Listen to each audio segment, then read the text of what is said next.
Hari Om, good evening. Welcome everyone to a special evening on question and answers on relationships during this lockdown period conducted by Janki ji. As most of us know, Janki ji has been serving the cause of Vedanta for more than 3 decades. Her service takes various forms, and especially in the lockdown, we have had continuous classes online. We'll talk more about the classes, the group discussions, and other initiatives to spread the knowledge online after we are done with today's program. Today is a special session on maintaining relationships when everyone is working from home. A few ground rules, please, for today's programs. Please keep yourself on mute so that it's a seamless experience for everyone. For all those who've submitted the questions, when your question comes up, please put on your video. Others can put on their video if your background lends itself to the dignity of this class. We will also have a few announcements for all those who are joining us for the first time after the evening's proceedings are over. Would now request Janki ji to begin the proceedings for today. Thank you.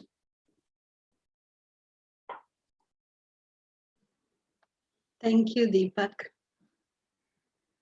So today we meet to think about, to deliberate a little bit about the relationships and the issues that we may have faced during this particularly difficult time for all of us.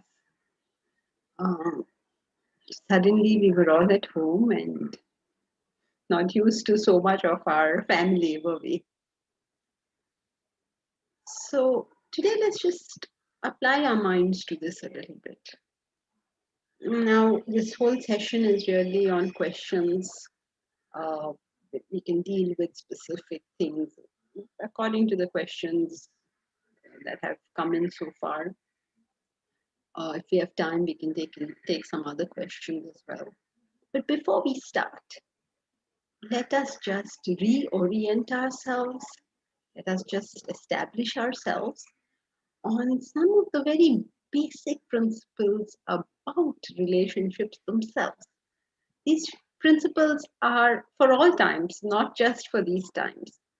But if we did know them, if we didn't know them earlier, then this is definitely the time we should know them. So before we start the Q&A, just let us discuss 5 points that we should remember in our relationships. 5 things for us to remember for all relationships with everybody at home or outside. Point number 1, the first thing we remember with reference to any relationship that we have with anyone is having a sense of gratitude towards it. Whether it is your staff or your spouse, whether it is colleagues at work, whether it's neighbors, anybody. We owe every relationship a big debt of gratitude. Because we as human beings are social creatures. Solitude is not for us. It's not meant for us to be alone and by ourselves. We need company. I mean, different amounts of it, of course, for each person, different ways for each person, but man is a social animal. So in lockdown, we couldn't meet anyone except the people at home. So our first attitude towards them should be one of gratitude. At least there is somebody there, isn't it? Now, thank God this person is there, because this person or these people are doing things which, if they were not doing,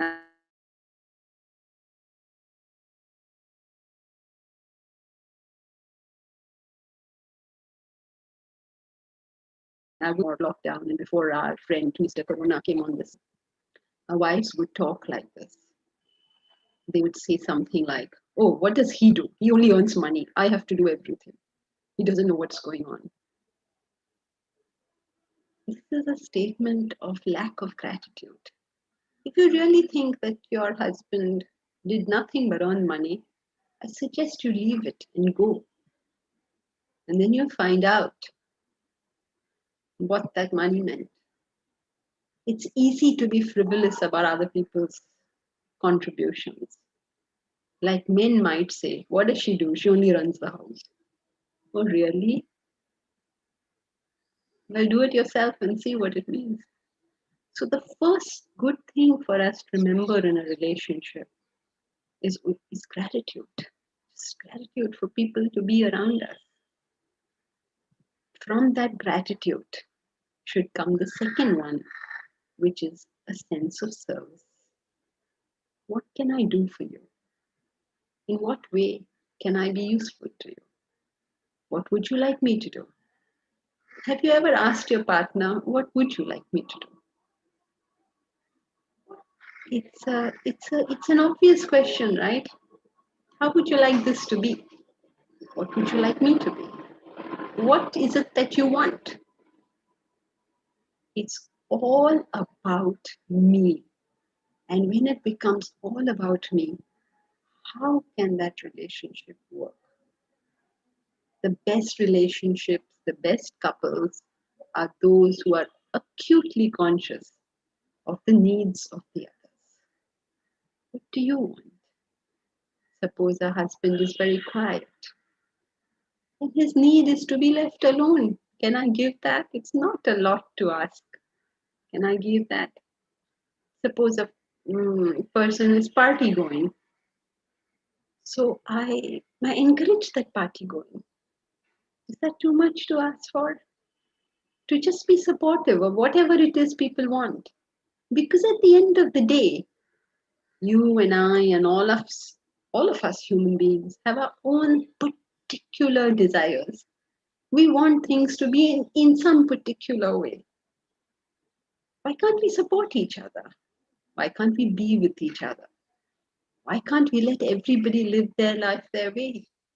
How can I be of service to you? To live in the way you would like to live. So the second attitude is the attitude of service. It sounds cliched. We've heard it a million times. We think, "Oh, wo to pata hai."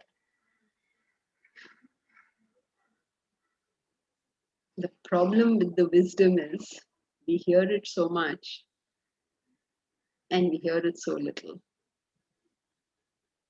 We hear it, but we don't actually get it, do we? So the third aspect of the relationship, which we must inculcate if we want to have good relationships, is understanding that you don't make that individual the center of your existence. There is more to life than that relationship. There is so much more to life than that particular relationship, isn't there? Some people say, "Oh no, my husband is everything to me, or my wife is everything to me, or my child is everything to me." Please remember, This kind of attitude makes us clingy, needy, attached. And when people feel that, you're just sort of hanging on to them, their instinct is to run away. Shobhaji, can you switch off the video if you're going to be doing something else, because it becomes distracting.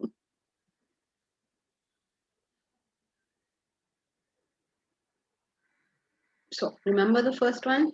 First one is gratitude, that we have somebody in the home. It could even be staff. It could be anybody. Be a husband, a wife, a mother-in-law, whatever. There are people in the house itself is something to be grateful for. Number two, a sense of service towards the people we have to live with. In the sense, service doesn't mean I will do for you what I want to do. Service is asking the question, what would you like? What would you like? That's the beautiful story. I don't know if you're familiar with this wonderful incident from the Ramayana, where you know the story, right? Rama, to keep his father's promise, leaves the kingdom and goes. And Kaikeyi wants her son, Lakshman, to be the king. So Rama has left. Lakshman has been asked to be the king.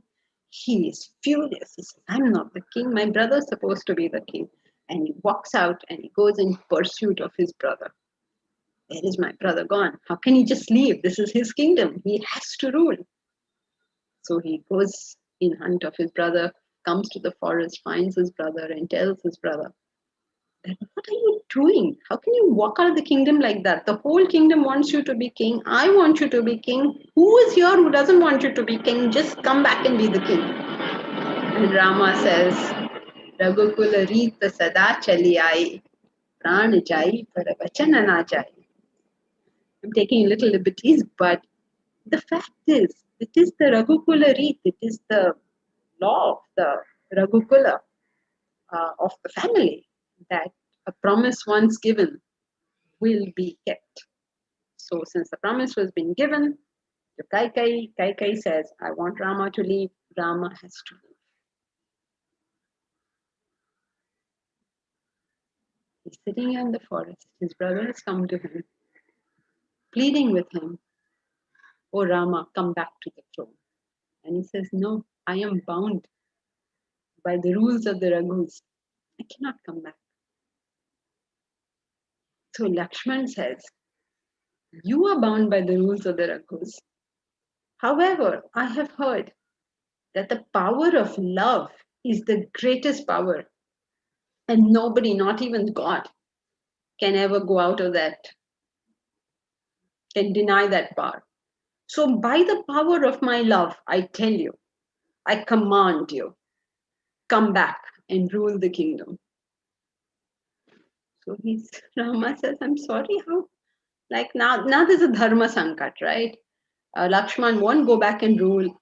Rama also refuses to rule. There's a dharma sankat. And you know who is asked to come and sort of adjudicate over here? King Janaka. Just think about that. How much they must have believed in him, how wise must he be, that he has come to resolve the fight between Rama and his brother Lakshman over the throne of Ayodhya. Remember that if Rama goes back to the throne, Janaka's daughter Sita will also be queen. So he has a vested interest, yet he was chosen to adjudicate between them. And he gives this brilliant, yes, thank you, Omkar. Yes, Bharat has come behind. Sorry, what am I saying? Bharat has come behind. Sorry, I'm sorry, that. Bharat has come to get Rama back, and Janaka has to adjudicate. So he gives his famous judgment. He says to Lakshman, Lakshman, you are right. The power of love is the greatest thing. And not even God can deny. This is the right of love. But the duty of love is that you sit at your beloved brother's feet and ask him, "Oh Rama, what would you want?" This is the duty of love. What do you want? The story goes, Bharat sits at the feet of Rama and says, "What do you think is right? What would you want?" Rama says, "I think it's right that you will rule in my place and that I will go to the forest." And you know the rest of the story. He goes to the forest and Lakshmana has nothing to say. So he says, "Okay, I will take your sandals and I will rule in your name." So the power of love is no doubt the greatest. But the duty of love is to ask the beloved. The duty of love, I hope you can hear now, Rita. The duty of love is to say, "What do you want?" That is called service. So the first thing is gratitude. The second thing is service. The third thing is however much you love the person, however much you're grateful to the person, however much you serve the person, let not that person become the center of your existence. You are a human being. There is more to your life than just this one person. Expand the awareness. Expand.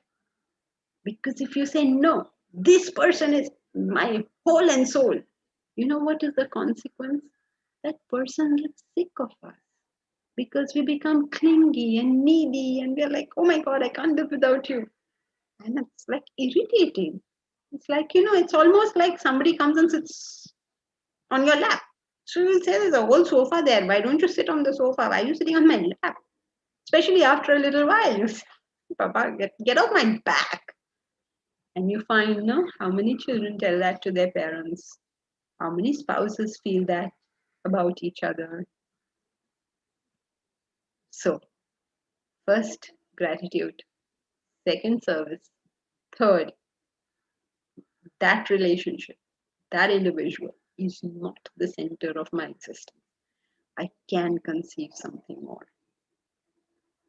And fourth, correct assessment. See people for what they are, not for what you would like them to be.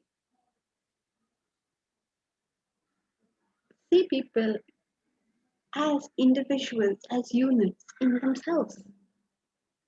People are not here to fulfill my desires, just as I'm not here to fulfill anybody else's desires. I'm not a doormat to anybody, right? Nobody's supposed to wipe their feet on me. People are what they are. I have to learn to deal with it. And if I can, the greatest thing that comes out of it is that we take relationships lightly. People are what they are. And as soon as you can take a step back, you take it lightly, and then it's a matter of fun. If you remember the serial Friends, all those friends knew what was wrong with each person. Monica was too organized, too tiny, right? Tidy about everything. Each one has their own little flaw. Ross was what he was, Monica was what she was, Rachel was what she was. Remember that? And they all knew each other's faults. And it was all in good spirit. It was all taken lightly. It was all a joke. You thought it was a joke. I thought it was a joke. We all thought it was very fun that they had these things. Can we have that same look towards the people in our house? So being able to see people for what they are is like an entertainment for us. Oh my God. Again, this person has started shouting. What appetite for shouting this person has? Oh my God, again this person is angry. Isn't it amazing? What a talent to get angry. You would not even imagine that a person could get angry in this situation, but he did. There was this funny man we knew. He was able to talk, to press. He would, with facts and figures, convince you how everything in this world is so bad. So it had become almost like an entertainment for us whenever he would come one evening with that gentleman, and you would really feel like committing suicide because just talk about how negative everything is. And once we figured that much out, then it used to be like a ball we tossed at each other. We'd say, isn't the economy doing well nowadays? Now you take off 10 minutes, he'll tell you why that's so bad. And then you say, oh, isn't it nice how the kids are so smart nowadays? Another 10 minutes on how bad. So we used to like sort of get into a competition. Who can give him topics for him to tell us bad things about? It was funny.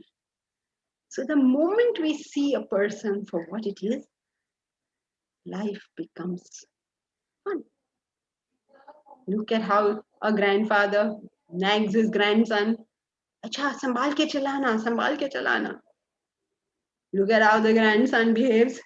He will drive rashly. Can you just see things for what they are? And then everything becomes a matter of fun. So if we remember these 4 points, we are good with all relationships. The problem is we won't.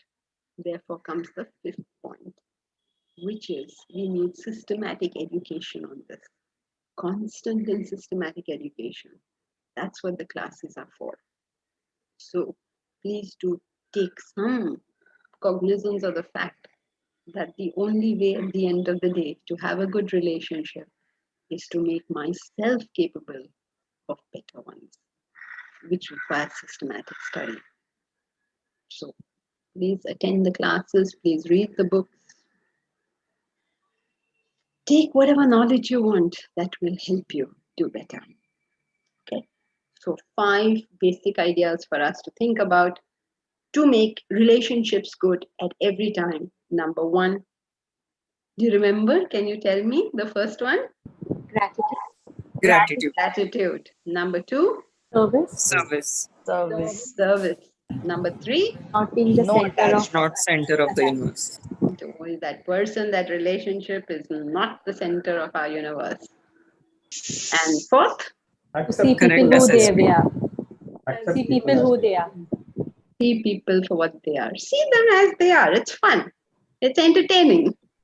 And lastly, Lastly, to educate yourself. educate yourself. Educate yourself. And do that consistently, systematically. If you do these 5 things, it's a question of time. Every relationship will become comfortable. Just a question of time. Okay, so that's it. So let's take up the questions.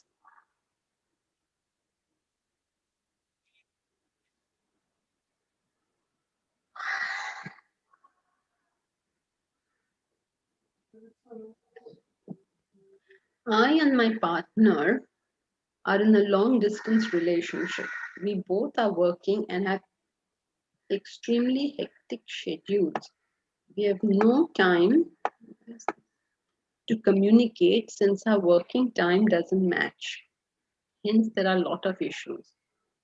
There are no fights, but probably we are losing interest in each other. Please help. Shivani, are you there?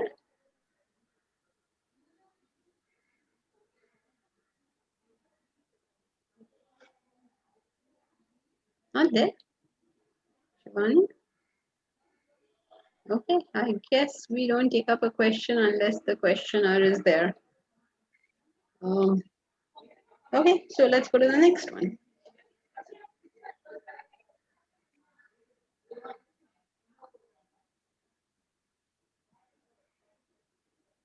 Anonymous.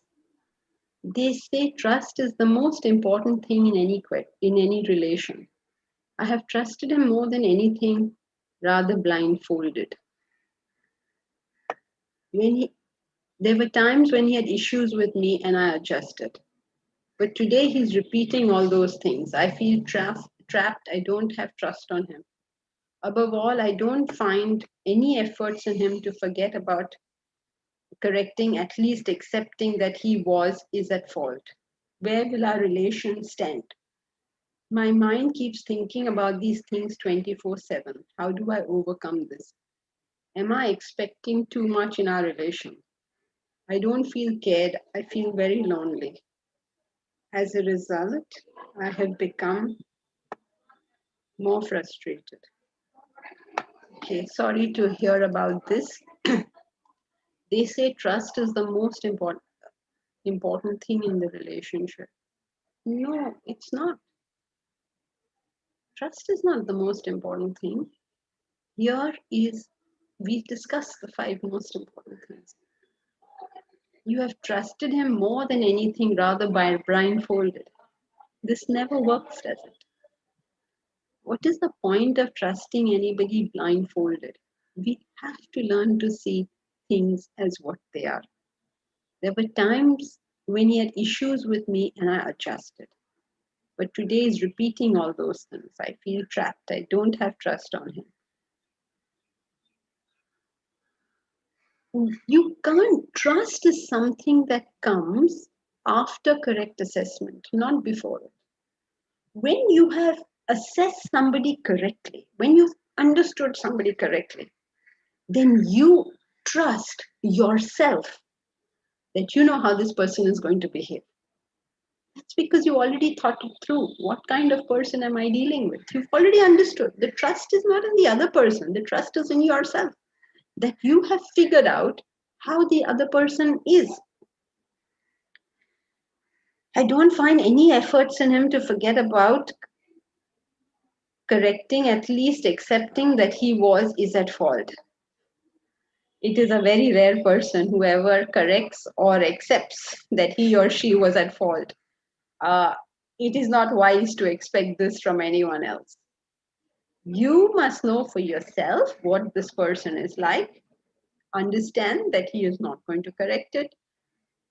You have to either accept him for the way he is or not.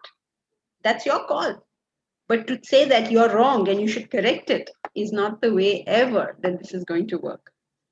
Where will our relation stand? My mind keeps thinking about all these things 24/7.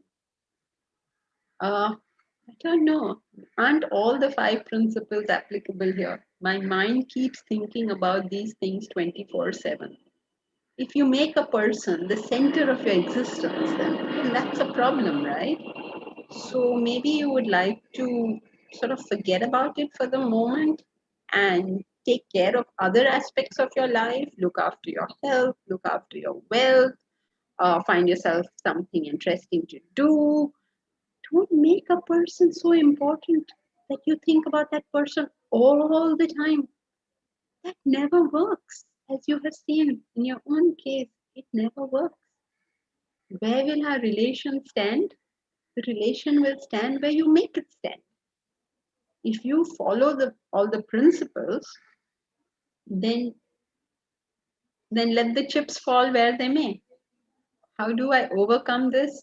I'm sorry to say this, but when we are in this situation, the best thing is to take up systematic study and understand it properly. I mean, I know you'll say, oh, you always say come to class. Yes, I do, because eventually that's the only solution. To know where is it that we're making a mistake.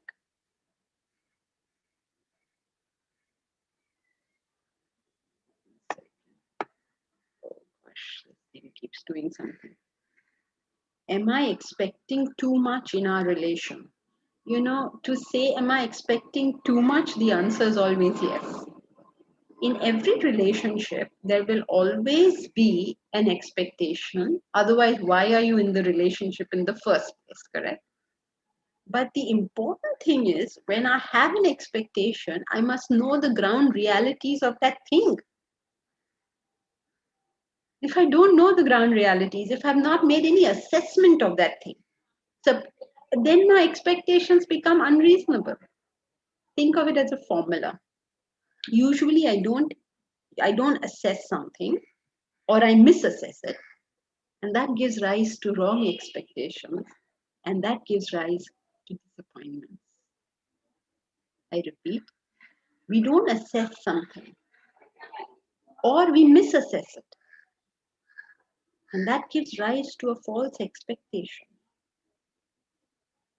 erroneous expectation, and so we get disappointed. For instance, there's a person, he always comes late. My first duty in life is to say, this person is a habitual late comer. My first. If I don't make that assessment, then I will expect. Today I told him come at 5 o'clock, he will come at 5 o'clock. How is it possible? A habitual late comer will come on time? It's not happening, right? So if I have this expectation that has come from not assessing properly, the end result is I'll be fretting and fuming and angry and disappointed and miserable and crying. Am I crying because this person is late? No. I'm crying because my expectations were flawed.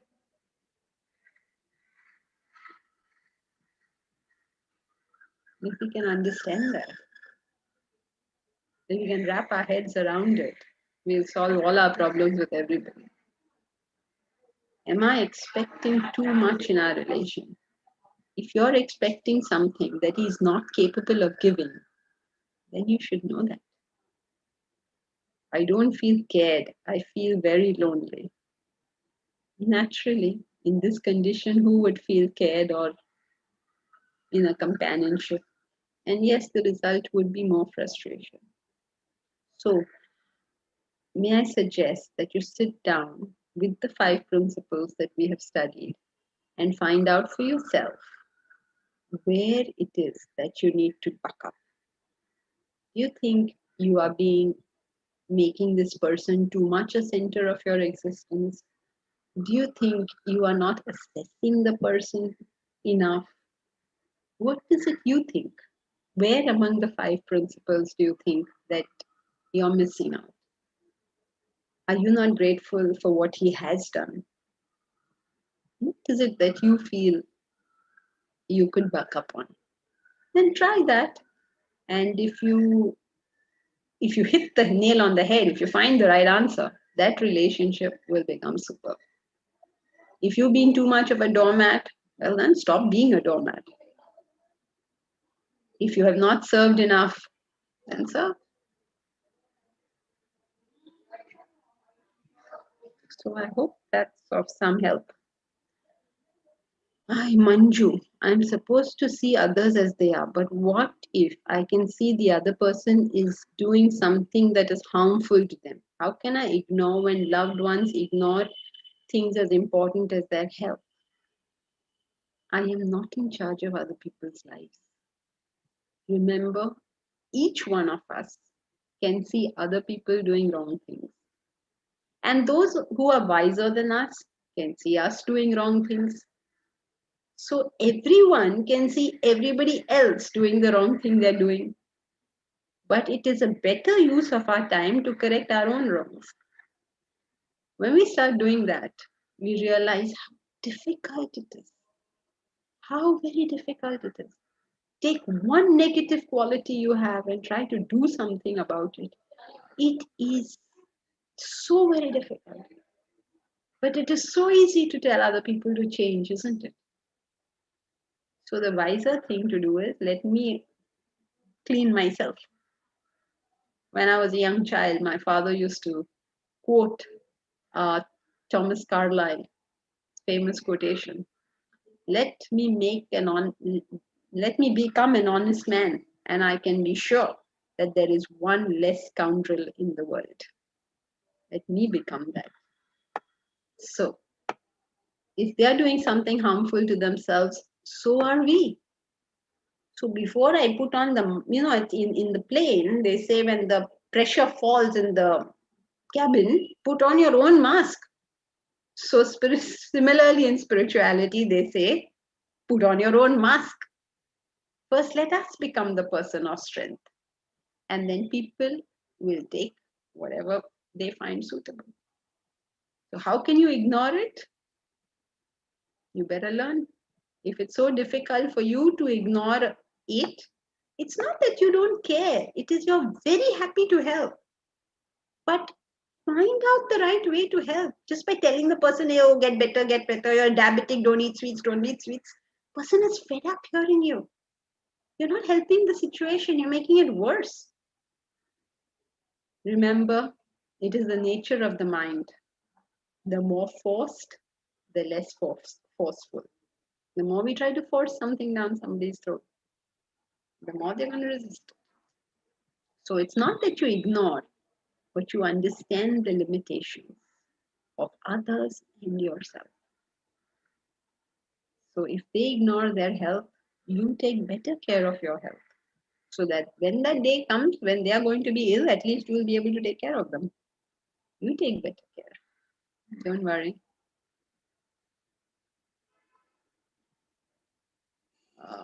If I'm supposed to see others as they are, I can see the other person is doing something harmful to them.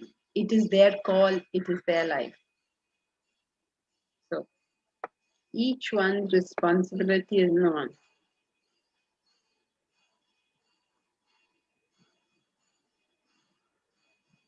In a response self, in a relationship, so many people are selfish.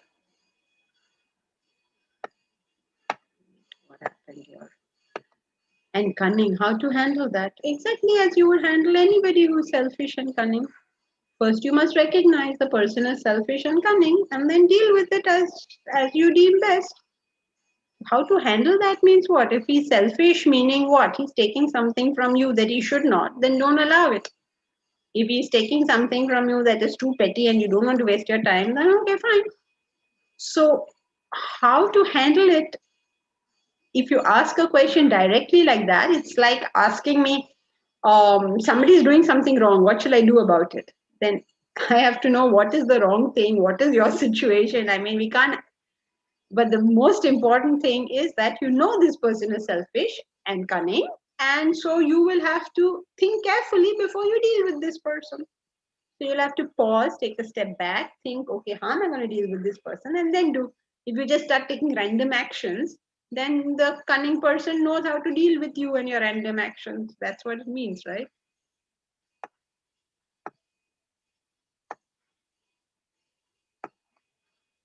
Okay. To continue your point, oops, we have to take the questions, right? Okay, so here's an objection to that if we keep accepting and correcting our faults, but that sets a pattern in the relationship of only talking about my mistakes and the other person never accepts their faults, then comes a time it feels like even though I'm trying to be better, it's becoming only about my faults all the time, and this is jeopardizing the relationship. Where do we draw the line? Well, wherever you think the line should be drawn. Nobody's supposed to talk of my faults, just like I'm not supposed to talk of other people's faults. We are not a doormat to anyone. We serve out of strength, not out of weakness. We are not supposed to do all these good things and then everybody just comes and whacks us one. Of course not. You know the Belizean proverb. It says, make yourself a doormat and everybody will wipe their feet on you. So where do you draw the line? Where do you think the line should be drawn when somebody criticizes you? Deal with it. Don't say that, oh, it's all about me. Deal with it. Okay, so it's not that we are going to become like, okay, I'm all wrong and you're all right. No, of course not. Where do you draw the line? Wherever you deem fit. And draw that line hard and stick by that line wherever you have drawn it.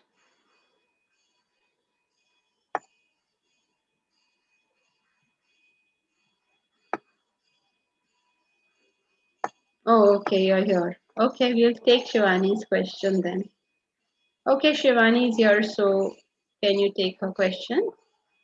Okay, so 1 second.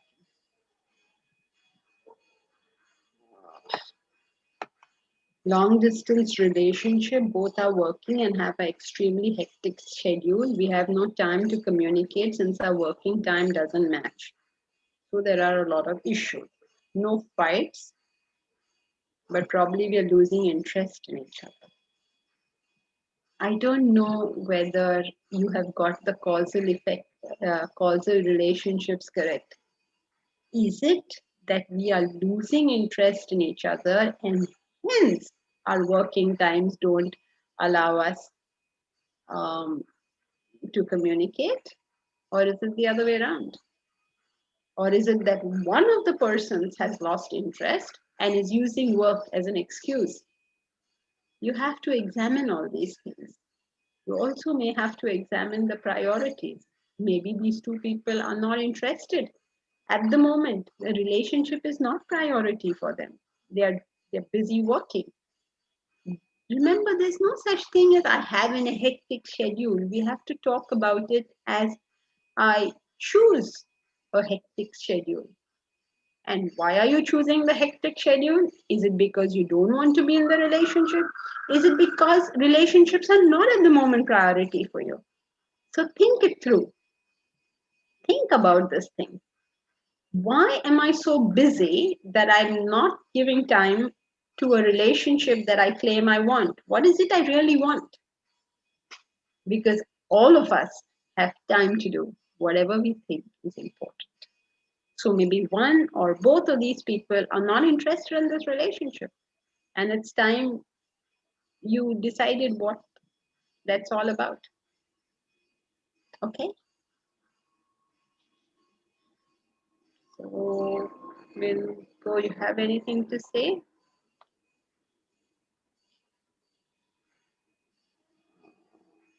Okay, nothing? All right. Now we go to the next one. Omkar. If we are fighting more now because we are in more physical contact now, does that mean that our erstwhile peace was a derivative of our distance? That does not come across as positive. That's right, of course, Omkar. That's not positive at all.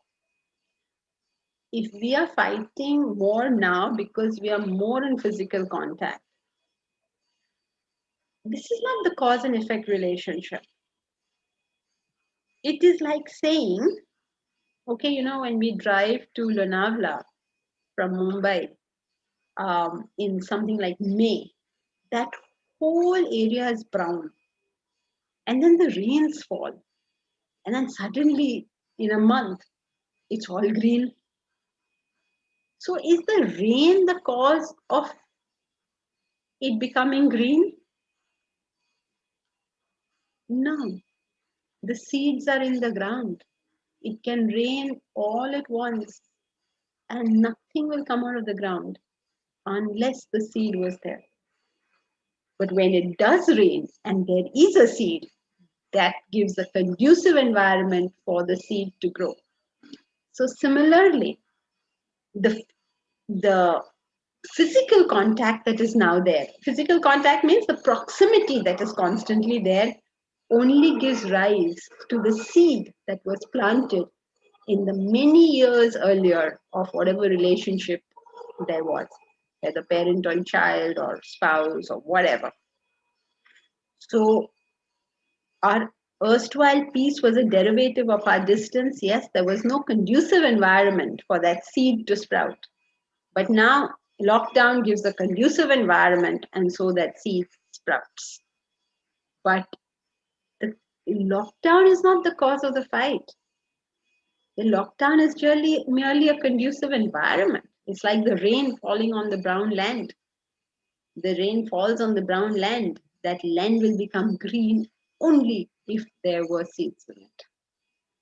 So certainly that is not positive, because that was a state where there was a problem, but we didn't know there was a problem. That's no good. It's like saying, I have tuberculosis and I didn't know about it. But now I've started coughing, so my cough has caused my tuberculosis. That's not true. Unless it was there already, the cold or whatever it is that set it off cannot make it do so. Is that okay? Yes, food for thought. Okay. Anything else? Do you have more questions? Oh, how to remove the seed of the past. I don't know how much time. We'll take all derivative questions afterwards, because let's answer the questions that have been sent in. If one has been benefited in terms of how one looks at one's relationships via a class like this and thinks it can benefit someone else, what is one's duty? Wait for them to develop an interest and come to the subject, or proactively motivate them to attend a few sessions somehow? Interesting.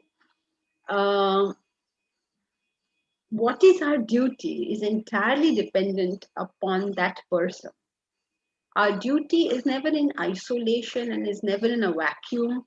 Our duty is what we do in response to some need. So if this person has in any way expressed some desire of improving their relationship, then it becomes our duty to be able to communicate it to them. If that person has not expressed any desire, but you feel that there is a hope there, that there is a desire which is not expressed, then again it becomes our duty to sort of directly, indirectly tell it to them. If the person is close to the idea and insists that they're perfectly happy with it, then we would be fools to say anything at all, because they will whack us one. So what is our duty is entirely dependent. Our duty is really a response to that situation. So depends on what that situation is. Is that person an adhikari? Is that person a sadhak? Is that person what? Sadhak means he's actively looking. Adhikari means he may not be actively looking because he doesn't know about it, but there is a good chance that he will take it up and he would do whatever needs to be done. But there are some people who say, I'm fine, my relationship is fine. And if at all it is fine, it is the other person's fault. In which case, the best thing is finger on the lips. So it all depends.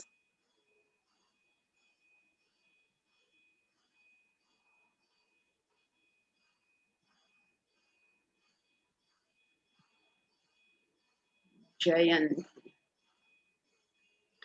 Many youngsters avoid marriage as they do not want to commit themselves, and also due to the fear of adjustment in relationship, though they want to get into a married life. How do we help them? Send them to class. If they're your children, they're unlikely to take advice from you. So please refrain from giving them any. You know, first thing we have to ask the question, how do I know that they do not want to commit themselves? And also they fear adjustment. If they have said, I don't want to commit myself, if that is their claim, that I don't want to be in a committed relationship, then it would be very stupid of us to tell them be in a committed relationship. He doesn't want to be. And surely he has the right to he or she has the right to decide, I don't want to be in a committed relationship. Is it due to fear of adjustment? You'll have to find out, is that really so? And you claim they want to get into married life, then I think the best thing is we sit down and have a conversation and see whether what they're telling us is in alignment with their actions. That's all we can do. It is not for us to tell people whether they should get married or not, but we can help them find out for themselves whether marriage is suitable for them. So there's a YouTube video on the channel, Team Janki Santoke. You'll see a video where there is on reasons on why we should get married. So that sort of gives you the 6 reasons because of which somebody should get married. And if those are not there, then that person should not be getting married. So you can have a look at that video. We don't have the time to talk about all of that right now.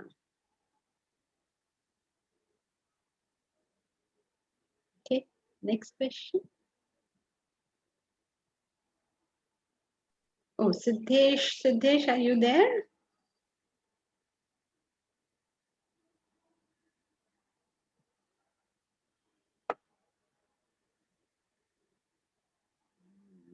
Doesn't seem like I can see any Siddesh.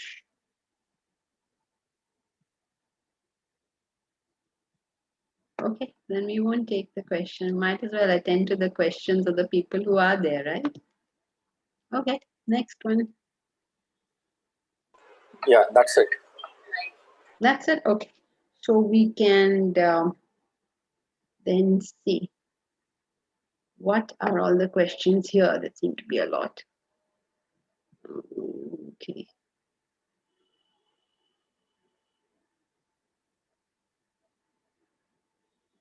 One is done. Should we ever tell the other person which of their behavior hurts me? Again, this is a question on this. What we tell other people is entirely dependent on who they are, not on who we are. That's an important thing to know. Abraham Maslow has this beautiful line. It says, he who has a hammer sees everything as a nail. So if we are the type of people who go to people and say, look, you have hurt me and let's talk about this, then our first responsibility is to find out, is the other person wanting to do this? Should we tell the person which of their behavior hurts me? It depends on whether they want to know.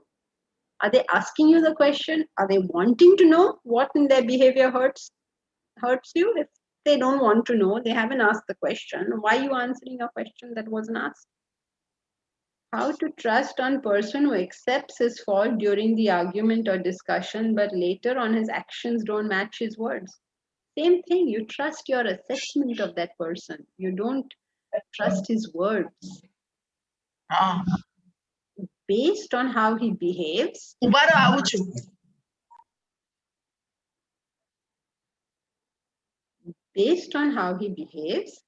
you make an assessment of the kind of person he is. Every one of us has some good things and some bad things. Every one of us. It is up to us to decide whether we are willing to live with the bad things of this person. That's my call. I have to take that call. But if I do decide to live with this person, then it's a package deal. I get the good and the bad. There's no point me going on repeating what is bad, because I can throw the bad out, but then the good will go with it. So the call is mine. This package, do I want or do I not want?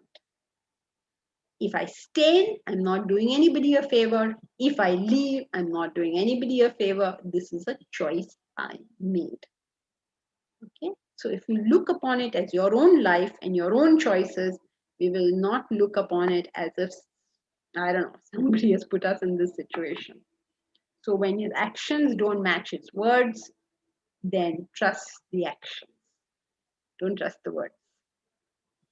Because the actions will tell you what this person really is going to do. And once you know what he's going to do, that's what you expect from him next time. Month. How to remove the seed of the past. Seed of the past. Okay.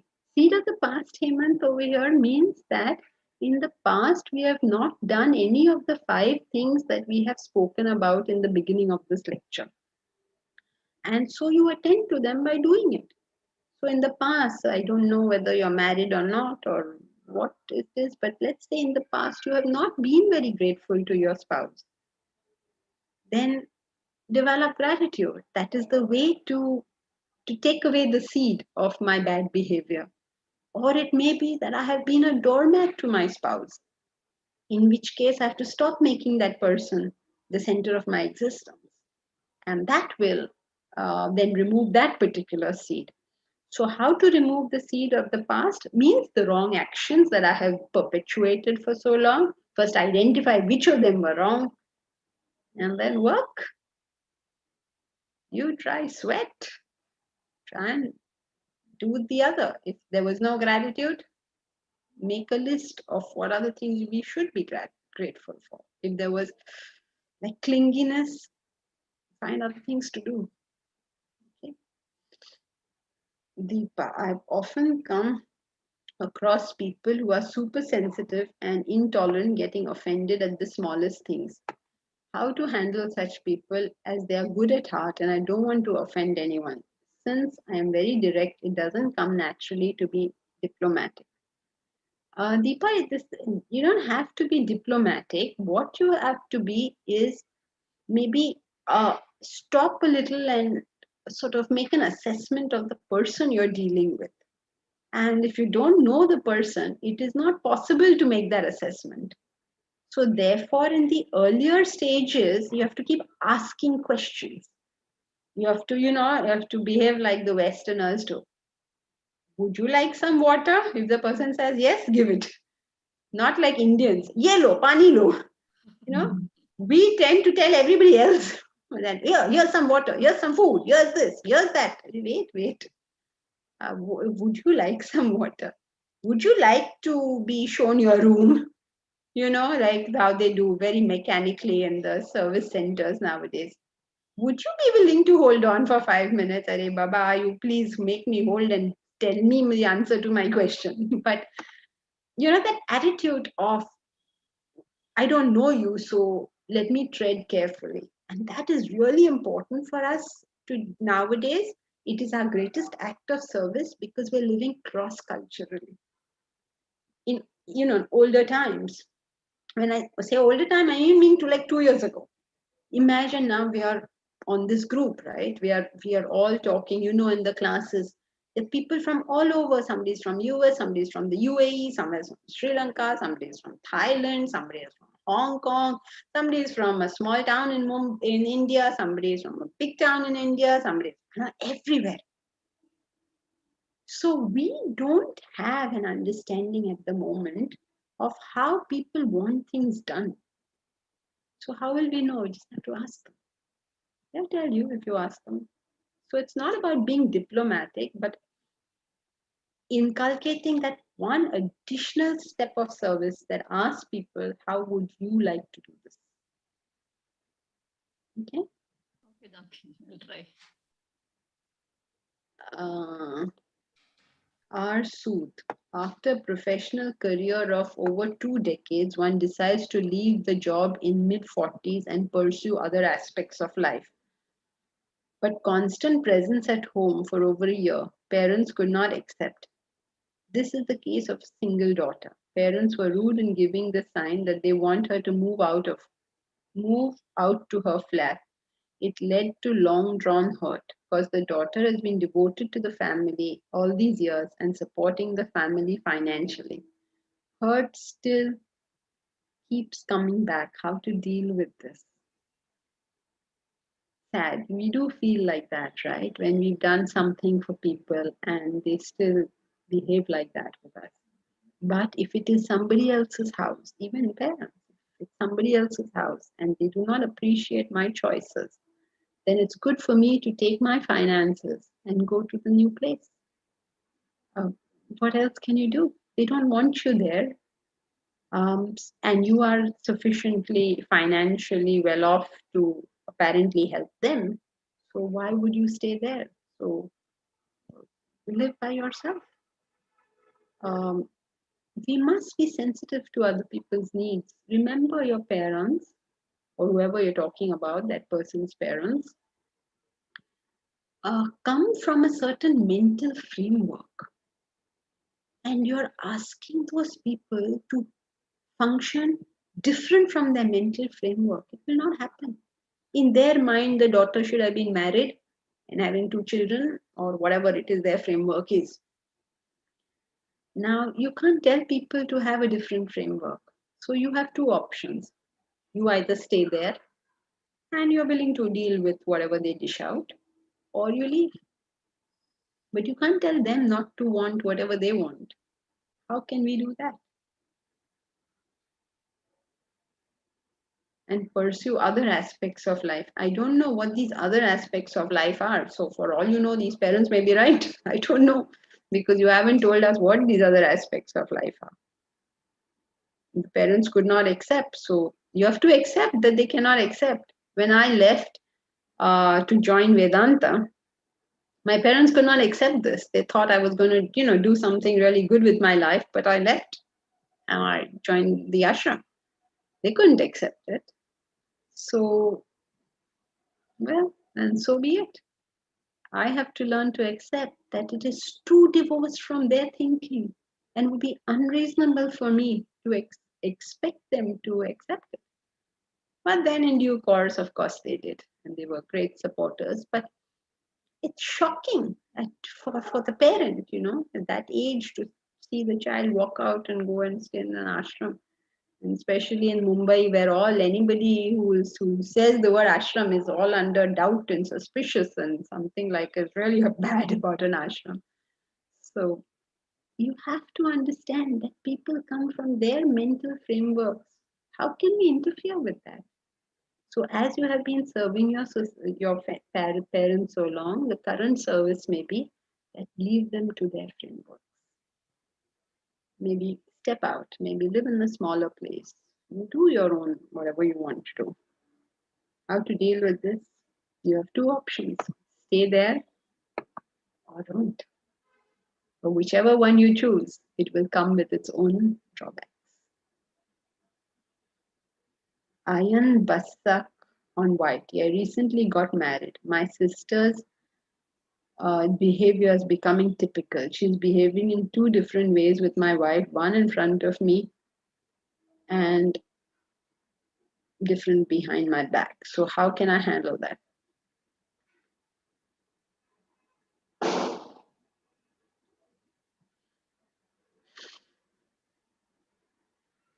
How you handle that is becoming sensitive to the problems, to the difficulties that your sister is going through.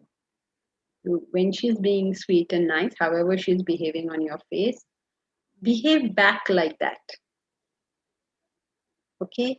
Now, your wife is obviously going through a difficult time and you can understand that. You're sensitive to that. So that's very good. So now you need to figure out how you can protect your wife from whatever backlash she's getting because of the frustration that your sister may be going through. So maybe you'd like to take her out more on a holiday, or take her out more on weekends. Depends on how much she can handle also, right? She also has to learn to handle it as best she can. And then, of course, if this is not doable, then obviously you all cannot live there. I don't know what is the degree of trouble, but if it's really unbearable trouble, then yes, how can you all live there?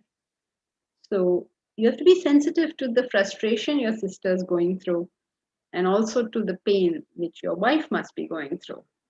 So based on the situation, you will have to take your call. On a forum such as this, I can't get into the details of each thing. So we have to give a general reply.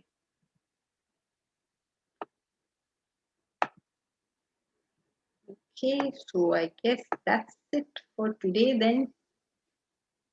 Thanks, Deepak. Thank you so much, Janki ji, for the talk and also for your answers.